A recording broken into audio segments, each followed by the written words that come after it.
Hi friends, నేను మీ physics Chandra సార్ని. Welcome to Sri Anu publications online video classes. Intermediate first year physics గురించి నేర్చుకుంటున్నాం. So last వీడియోలో మనం సరళ హరాత్మక చలనం అనే టాపిక్ గురించి కంప్లీట్ చేసాం.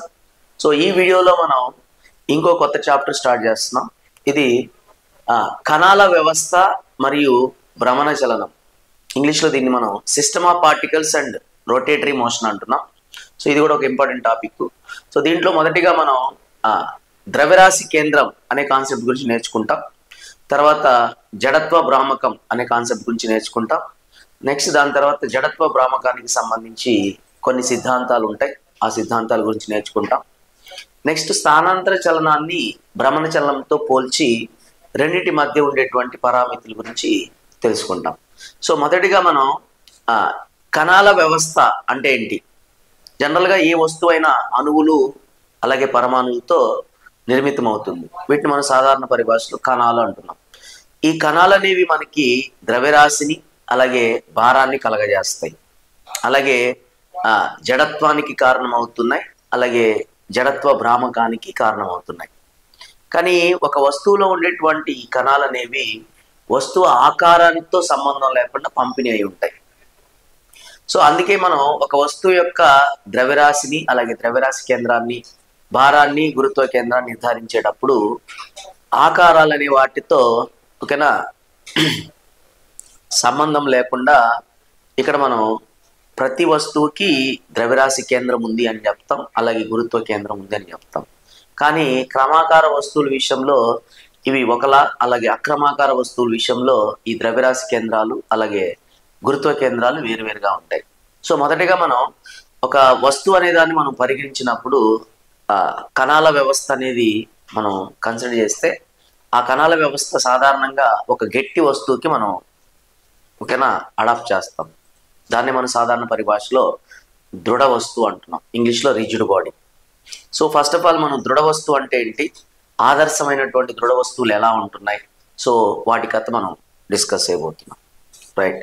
సో మొదటిగా మనం దృఢ వస్తువు అనే కాన్సెప్ట్ గురించి నేర్చుకోబోతున్నాం.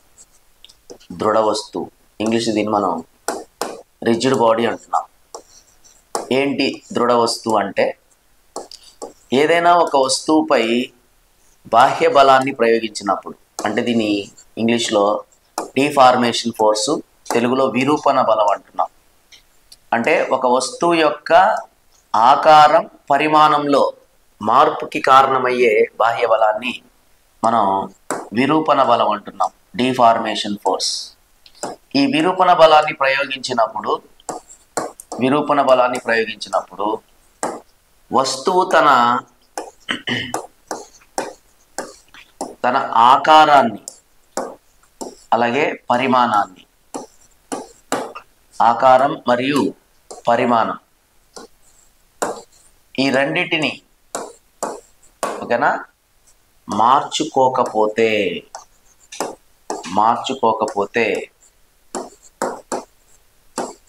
అటువంటి వస్తువుని ఏమంటున్నాం, అటువంటి వస్తువుని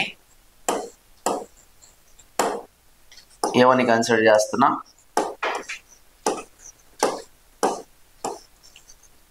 దృఢ వస్తువు అని కన్సిడర్ చేస్తున్నాం. ఓకేనా. కానీ ఇక్కడ మనం గుర్తుపెట్టుకోవాల్సింది ఏంటంటే, సాధారణంగా ప్రకృతిలో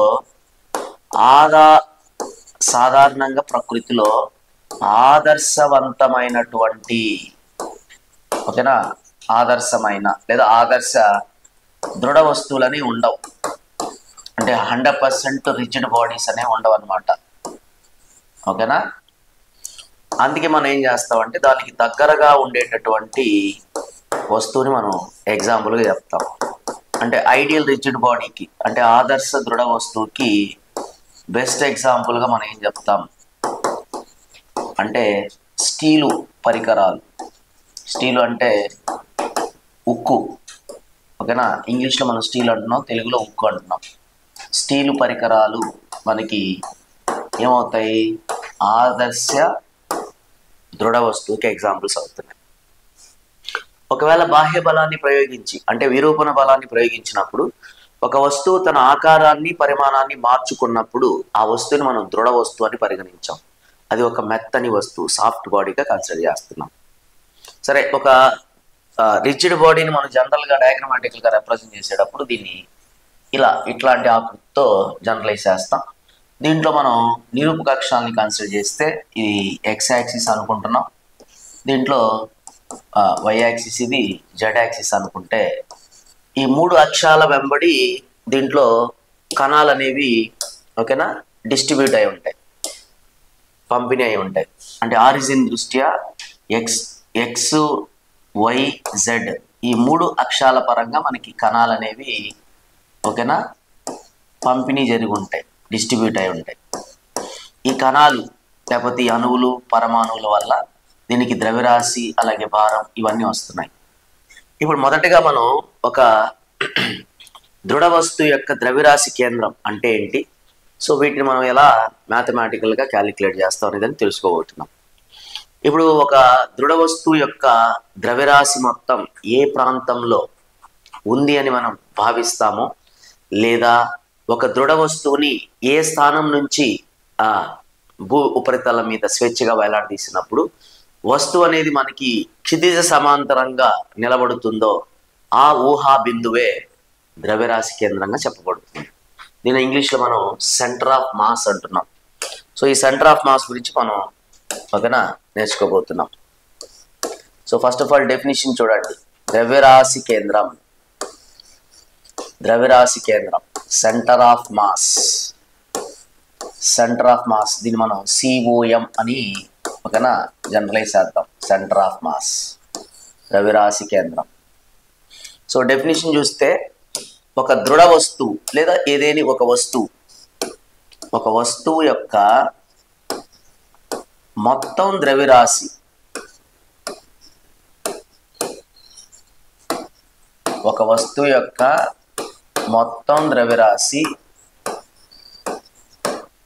ఏ ఊహాత్మక స్థానంలో ఉంది అని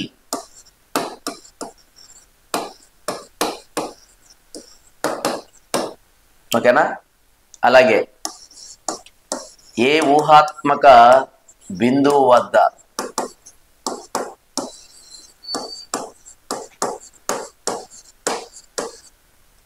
వేలాడదీసినప్పుడు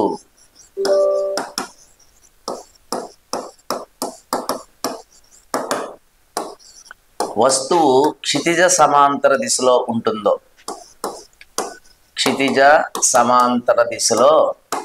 ఉంటుందో,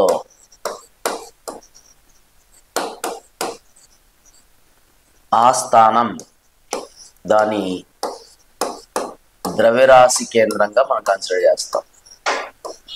ద్రవ్యరాశి కేంద్రం, సెంటర్ ఆఫ్ మాస్.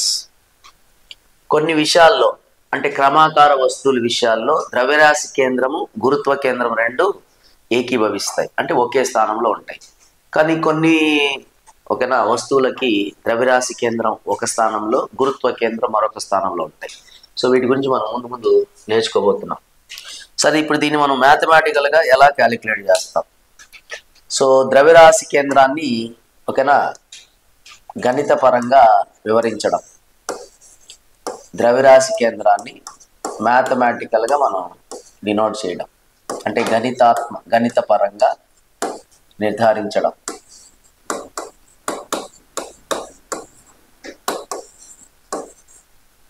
ఓకేనా, దీనికోసం మనం ఏం చేస్తున్నాం అంటే మొదట ఒక దృఢమైనటువంటి వస్తువుని ఊహిద్దాం. ఇది ఒక రిజిడ్ బాడీ అనుకుందాం. ఇప్పుడు ఈ రిజిడ్ బాడీలో కోఆర్డినేట్ యాక్సిస్ మనం కన్సిడర్ చేస్తే, అదే నిరూపక అక్షాలు మనం ఊహించుకుంటే, ఫస్ట్ మనం మొదటగా ఏం చేస్తామంటే ఎక్స్ అక్షం మీదుగా ఈ ఓ అనే ఆరిజిన్ నుంచి ఎక్స్ అక్షం వైపుగా ఓకేనా 2 కణాలు ఉన్నాయనుకుందాం. ఇక్కడ ఒక కణం, ఇక్కడ ఒక కణం. ఓకేనా, M1 అనేటువంటి ద్రవ్యరాశితో ఒక కణం, M2 అనేటువంటి ఇంకో ద్రవ్యరాశితో మరొక కణం ఉన్నాయి. ఇప్పుడు ఈ 2 కణాల వల్ల ఏర్పడినటువంటి ద్రవ్యరాశి కేంద్రం ఇక్కడ ఉందనుకుంటే దీన్ని మనం ఏమని రాస్తామంటే ఎక్స్ అక్షం దృష్ట్యా ఉంది కాబట్టి దాన్ని మనం XCOM అంటున్నాం. అలా కాకుండా ఇప్పుడు ఇది y యాక్సిస్ అని కన్సిడర్ చేస్తే ఈ మూల బిందువు ఆధారంగా రెండు కణాలు M1 మాస్తో ఒకటి అలాగే M2 మాస్తో ఇంకో కణం ఉందనుకుంటే ఈ రెండింటి మధ్యలో ఉండేటువంటి ద్రవ్యరాశి కేంద్రాన్ని y అక్షం దృష్ట్యా YCOM అంటాం. అలాగే z అక్షం దృష్ట్యా మూల బిందువు ఆధారంగా రెండు కణాలు ఉన్నాయి M1 M2 ద్రవ్యరాశిలో.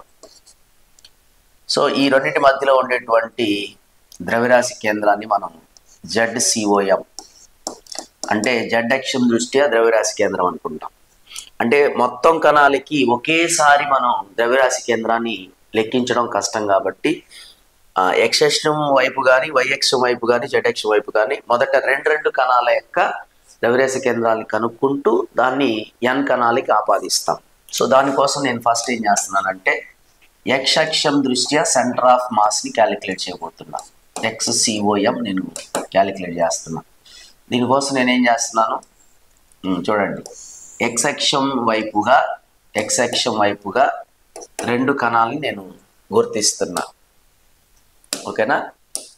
సో ఆ రెండు కణాలు ఈ ఆరిజిన్ దృష్ట్యా ఇక్కడ నుంచి ఇక్కడ ఒక కణం ఉంది అనుకున్నాం, ఇక్కడ ఒక కణం ఉంది అనుకున్నాం. దీని మాస్ ఏంటి? M1. ఇప్పుడు దీని మాస్ M2. ఈ రెండు మాసెస్ వల్ల ఫామ్ అయినటువంటి సెంటర్ ఆఫ్ మాస్ మిడిల్లో ఉంది అనుకుందాం. ఇక్కడ ఉంది సెంటర్ ఆఫ్ మాస్. ఇది XCOM, x అక్షం దృష్ట్యా సెంటర్ ఆఫ్ మాస్. ఇప్పుడు దీన్ని ఎలా రాస్తామంటే XCOM for two particles is written by M1 x1 plus M2 x2 by M1 plus M2. ఇది రెండు కణాలకి. ఓకేనా? ఇది మనం ఫస్ట్ ఏ అనుకుందాం. రెండు కణాల వ్యవస్థకి ఇది. ఒకవేళ n కణాలు ఉన్నప్పుడు మనం దీన్ని ఎలా రాస్తాం అంటే సిస్టమ్ ఆఫ్ పార్టికల్స్లో టూ పార్టికల్స్ కాదు, నెంబర్ ఆఫ్ పార్టికల్స్ ఉంటాయి కాబట్టి నెక్స్ట్ దీన్ని మనం n కణాల వ్యవస్థకి రాస్తున్నాం. n కణాల వ్యవస్థకి, రైట్. ఈ n కణాల వ్యవస్థకి దీన్ని రాసినప్పుడు అప్పుడు మనకి XCOM అనేది ఎలా రాయబడుతుంది? Center of mass along x direction is equal to M1 x1 plus M2 x2 plus M3 x3 plus and so on Mn xn by M1 plus M2 plus M3 plus and so on plus Mn. దీన్ని మనం summation నోటేషన్లో రాసామనుకో, sigma నోటేషన్లో, అప్పుడు ఇది ఏమవుతుంది అంటే sigma I is equal to 1 to n. అంటే ఈ మొత్తం కణాల్లో ఏదో ఒక కణాన్ని అయ్యో ఒక కణాన్ని తీసుకున్నప్పుడు న్యూమరేటర్లో మనకి ఏమొస్తుంది అంటే MI XI వస్తుంది, డినామినేటర్లో ఏమొస్తుంది అంటే MI వస్తుంది. ఇప్పుడు సిగ్మాని రెండింటికి విడివిడిగా రాస్తే మనం sigma I is equal to 1 to n MI XI by sigma I is equal to 1 to n MI అవుతుంది. సో డినామినేటర్లో ఉండేది మనం మొత్తాన్ని రాసినప్పుడు అప్పుడు మనకి XCOM ఈజ్ ఈక్వల్ టు డినామినేటర్లో ఉండేది మొత్తం ద్రవ్యరాశికి ఈక్వల్ అవుతుంది అంటే క్యాపిటల్ M. అప్పుడు మనం దాన్ని ఎట్లా రాయొచ్చు అంటే sigma I is equal to 1 to n MI XI by capital M. ఓకేనా? ఇది x అక్షం దృష్ట్యా సెంటర్ ఆఫ్ మాస్. దీన్నే మనం y అక్షం దృష్ట్యా రాసినప్పుడు ఏమవుతుంది? సో నెక్స్ట్ మనం డిస్కస్ చేద్దాం.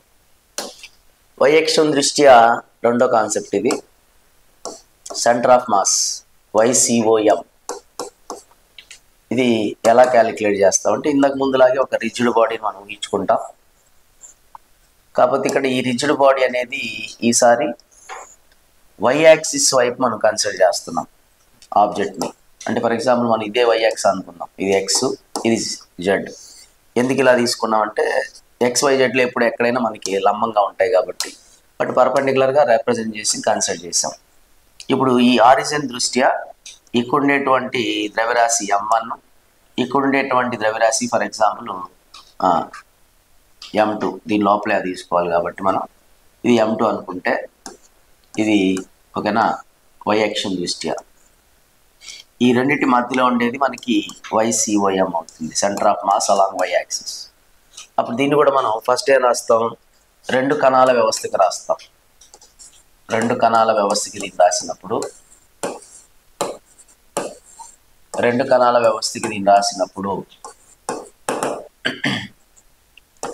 YCOM center of mass along y axis is equal to ఈసారి ఇలా మారుతుంది m1y1 plus m2y2 by m1 plus m2 అవుతుంది. ఓకేనా. సో నెక్స్ట్ ఏం చేస్తాం, దీన్ని n కణాల వ్యవస్థకి అప్లై చేస్తాం. n కణాల వ్యవస్థకి దీన్ని రాసినప్పుడు అప్పుడు మనకి అది YCOM center of mass along y axis is equal to ఇలా మారుతుంది m1y1 plus m2y2 plus m3y3 plus and so on plus m1 mn yn by డినామినేటర్లో మొత్తం యాడ్ చేసుకోండి. ఏమవుతుంది అప్పుడు అక్కడది m1 plus m2 plus m3 plus on plus mn. ఇది మనం సిగ్మా నోటేషన్లో రాసామనుకోండి. సో సిగ్మా నోటేషన్లో రాసినప్పుడు YCOM y అక్షం దృష్ట్యా సెంటర్ ఆఫ్ మాస్ వచ్చేసరికి sigma I is equal to 1 to n MIYI by MI అవుతుంది. దీన్ని విడివిడిగా అప్లై చేస్తే summation of I is equal to 1 to n MIYI by ఈ మొత్తాన్ని బై చేద్దాం. Sigma I is equal to 1 to n MI కింద ఉన్నది ఏమవుతుంది అంటే టోటల్ మాస్ అవుతుంది. అప్పుడు మనకు అది summation I is equal to 1 to n MIYI by capital M అవుతుంది. ఇది Y సెంటర్ ఆఫ్ మాస్ అంటే Y అక్షం వైపుగా దృఢ వస్తువు యొక్క ద్రవ్యరాశి కేంద్రం. నెక్స్ట్ మూడోది మనం ZCOM దీన్ని మనం క్యాలిక్యులేట్ చేయబోతున్నాం. అంటే Z అక్షం దృష్ట్యా సెంటర్ ఆఫ్ మాస్. ఇక్కడ కూడా మనం ఏం చేయాలంటే ఒక రిజిడ్ బాడీని కన్సిడర్ చేయాలి. కన్సిడర్ చేసిన తర్వాత కోఆర్డినేట్ సిస్టమ్ని కన్సిడర్ చేస్తున్నాం. ఇందాక మనం ఫస్ట్ కేసులో X Y Z అన్నాం, Y X Z. ఇప్పుడు ఇది Z అనుకుందాం ఫర్ ఎగ్జాంపుల్. ఇది X ఇది Y ఎలాగైనా తీసుకోవచ్చు.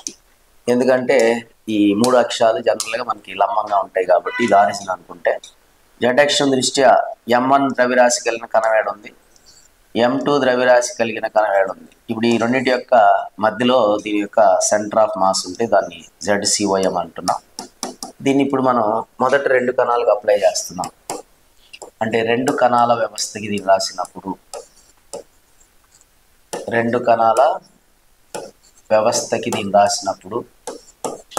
అప్పుడు మనకి అది ZCOM ఈజ్ ఈక్వల్ టు ఇలా వస్తుంది formula M1Z1 plus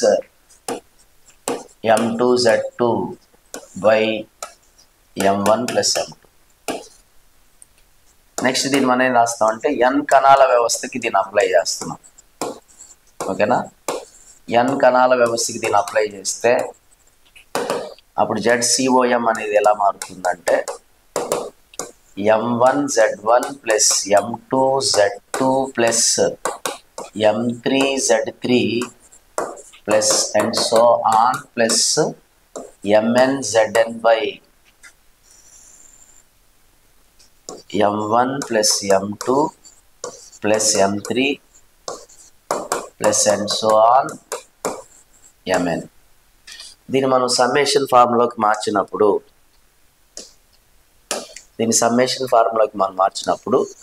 ZCOM is given by summation of I is equal to 1 to n MIYI ZI/MI.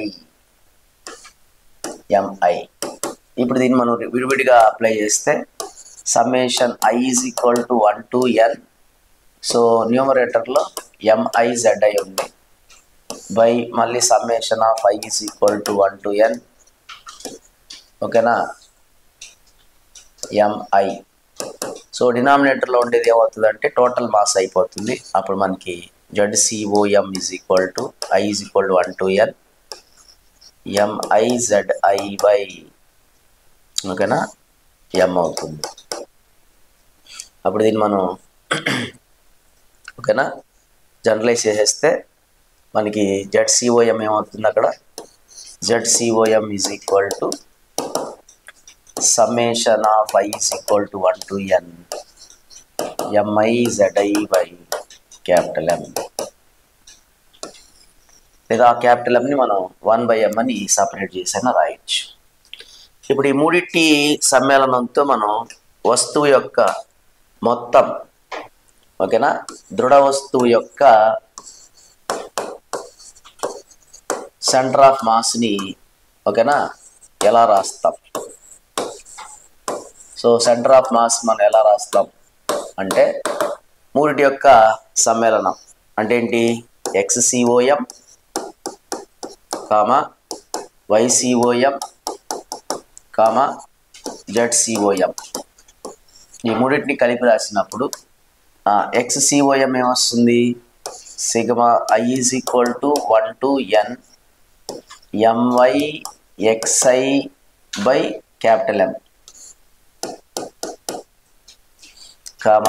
ఇక్కడ వచ్చినప్పుడు summation of I is equal to 1 to n MIYI/M. ఇక్కడ వచ్చినప్పుడు sigma I is equal to 1 to n MIZI/M. ఈ డినామినేటర్లో ఉండే ఎంలన్నీ ముందు రాసామంటే దాన్ని కొంచెం క్లియర్గా రాయొచ్చు, క్లమ్జీగా లేకుండా. అంటే ఇది 1/m into summation of I is equal to 1 to n MIXI, 1/m into summation of I is equal to 1 to n MIYI, 1/M into summation of I is equal to 1 to n MIZI. So ఇలా మనం ఒక దృఢ వస్తువు యొక్క ద్రవ్యరాశి కేంద్రాన్ని నిర్ధారించవచ్చు. ఇప్పుడు కొన్ని ఎగ్జాంపుల్స్ మనం కన్సిడర్ చేద్దాం. ఏ వస్తువుకి, ఓకేనా, ద్రవ్యరాశి కేంద్రం ఎక్కడ ఇవ్వబడింది, ఓకేనా, ద్రవ్యరాశి కేంద్రం, ఓకేనా, వాటి యొక్క ఉదాహరణలు.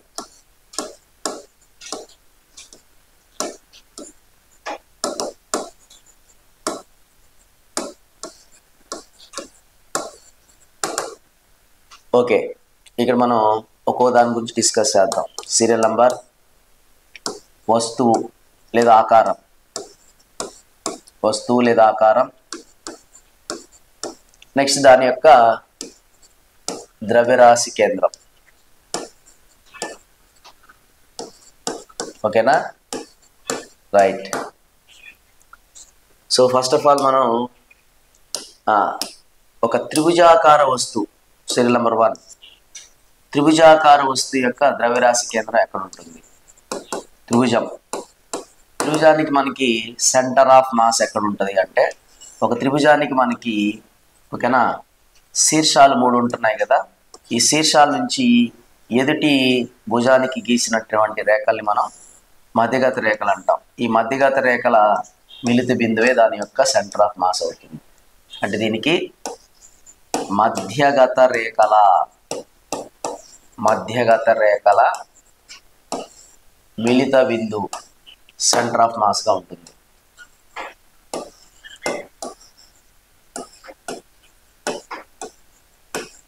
ఓకేనా, ఇది. నెక్స్ట్ రెండోది వచ్చేసరికి బహుభుజి,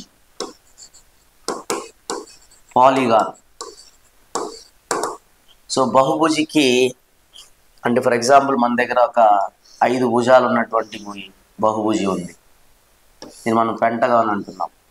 లేదంటే 6 భుజాలు ఉన్నటువంటి బహుభుజి ఉంది, దీన్ని మనం హెక్సాగాన్ అంటున్నాం. ఇటువంటి వాటి యొక్క సెంటర్ ఆఫ్ మాస్ ఎక్కడ ఉంటుంది? ఖచ్చితంగా మధ్యలో ఉంటుంది. ఖచ్చితంగా మధ్యలో అనే దాన్ని మనం ఏమని చెప్తామంటే జామితీయ కేంద్రం వద్ద, జామితీయ కేంద్రం వద్ద.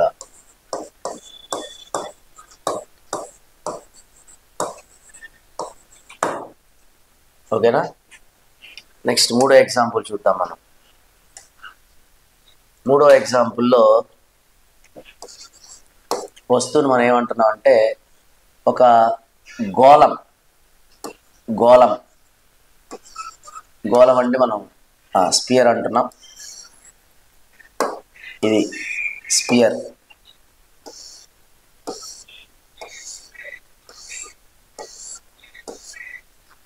నెక్స్ట్ ఒక స్తూపం, సిలిండర్.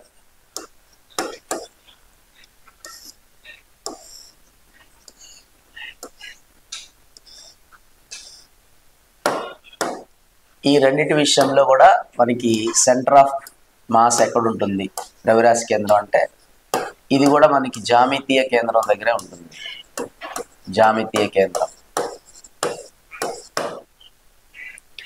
నెక్స్ట్ 4వది, ఇది కొంచెం జాగ్రత్తగా చూడండి, ఇంపార్టెంట్. ఇదేంటంటే పిరమిడ్.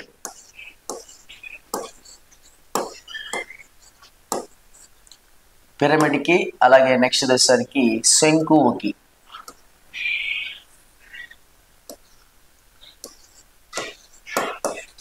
శంకువు, శంకువు అంటే కోన్, అంటే కోన్కి పిరమిడ్కి.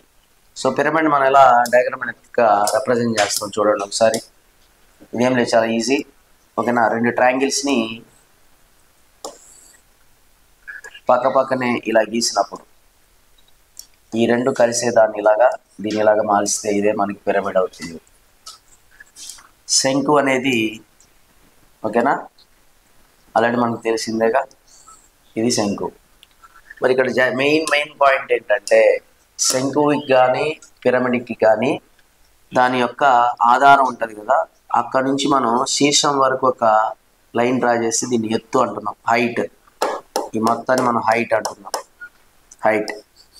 ఈ హైట్లో నుంచి అంటే బేసిక్ నుంచి హైట్లో h/4 అనే స్థానంలో దీనికి సెంటర్ ఆఫ్ మాస్ ఉంటుంది. ఇక్కడ ఒకటి ఇది ఆధారం కదా, దీని వర్టెక్స్ కదా, ఇక్కడ ఒక లైన్ గీసాం. అప్పుడు ఇది మొత్తం ఏమవుతుంది, ఇక్కడ నుంచి ఇక్కడ దాకా ఇది హైట్ అవుతుంది. ఈ హైట్లో మొత్తం హైట్ h అయితే దీంట్లో h/4 అనే పాయింట్ దగ్గర h/4 వద్ద ఏముంటుంది, దానికి సెంటర్ ఆఫ్ మాస్ ఉంటుంది. ఓకేనా? నెక్స్ట్ తర్వాత వచ్చేసరికి 5వది. సో సౌష్ఠవాక్షం కలిగినటువంటి, సౌష్ఠవాక్షం కలిగిన వస్తువులు, సౌష్ఠవాక్షం కలిగినటువంటి వస్తువుల విషయంలో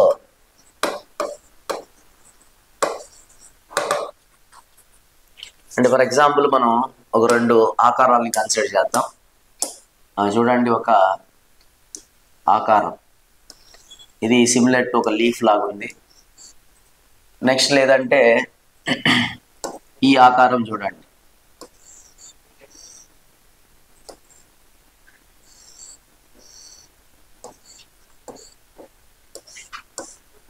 సో దీంట్లో మనకి యాక్సిస్ ఆఫ్ సిమెట్రీ ఉంది. చూడండి, ఇక్కడ నుంచి మనం ఊహాత్మక లైన్ గీస్తే ఈ లైన్తో కంపేర్ చేసినప్పుడు వస్తువు 2 సమాన ఆకారాల్లో కనబడుతుంది. అప్పుడు ఈ లైన్ ఏమంటారంటే సౌష్ఠవాక్షం. ఇంగ్లీష్లో యాక్సిస్ ఆఫ్ సిమెట్రీ అంటాం, సౌష్ఠవాక్షం. ఈ సౌష్ఠవాక్షం ఇక్కడ కూడా చూడండి, ఇక్కడ నుంచి మనం ఊహాత్మక లైన్ గీస్తే ఈ లైన్ వెంబడి మనం పరిశీలిస్తే ఇది 2 రకాలుగా కనబడుతుంది, అంటే 2 సమాన ఆకారాలు కనబడుతుంది. అప్పుడు కూడా దీన్ని ఏమంటారంటే సౌష్ఠవాక్షం అంటారు. ఇట్లా సౌష్ఠవాక్షం కలిగినటువంటి వస్తువుల విషయంలో సెంటర్ ఆఫ్ మాస్ ఎక్కడ ఉంటుంది అంటే ఆ సౌష్ఠవాక్షం మీద ఏదైనా స్థానంలో ఉండొచ్చు. సౌష్ఠవ అక్షంపై ఏదేని బిందు వద్ద ఉంటుంది సెంటర్ ఆఫ్ మాస్. ఏదేని బిందు వద్ద.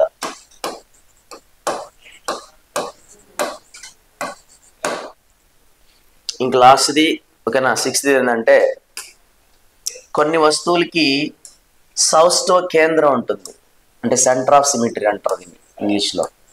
ఈ సౌష్ఠవ కేంద్రం కలిగినటువంటి వస్తువులకి, సౌష్ఠవ కేంద్రం కలిగిన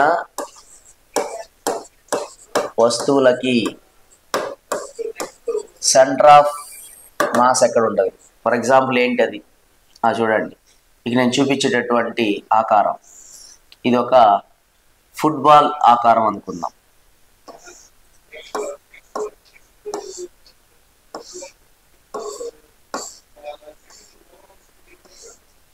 సో దీంట్లో ఓకేనా, ఇది సౌష్ఠవ కేంద్రం అన్నమాట. లేదు ఇంకొక వస్తువును చూడండి, చిన్నప్పుడు మనం ఓకేనా ఫ్లవర్స్ డయాగ్రామ్ వేసాల్సినప్పుడు ఇలా సిమెట్రిక్గా వేసి ఉంటాం. ఇది ఇప్పుడు ఇదేమవుతుందంటే సౌష్ఠవ కేంద్రం అవుతుంది. లేదు ఇంకొక వస్తువు చూడండి, ఇంకో వస్తువు వచ్చేసరికి ఇలాగా ఇలాగా ఇలాగా ఇలాగా ఇలా ఉంది, అప్పుడు ఇది సౌష్ఠవ కేంద్రం అవుతుంది. ఇట్లా సౌష్ఠవ కేంద్రాలు అనేవి కలిగి ఉన్నటువంటి వస్తువుల విషయంలో దీని యొక్క ద్రవ్యరాశి కేంద్రం ఎక్కడ ఉంటుంది అంటే ఆ కేంద్రం దగ్గరే ఉంటుంది, సౌష్ఠవ కేంద్రం వద్ద ఉంటుంది, at the centre of symmetry. వీటి యొక్క ద్రవ్యరాశి కేంద్రాలు ఉంటాయి.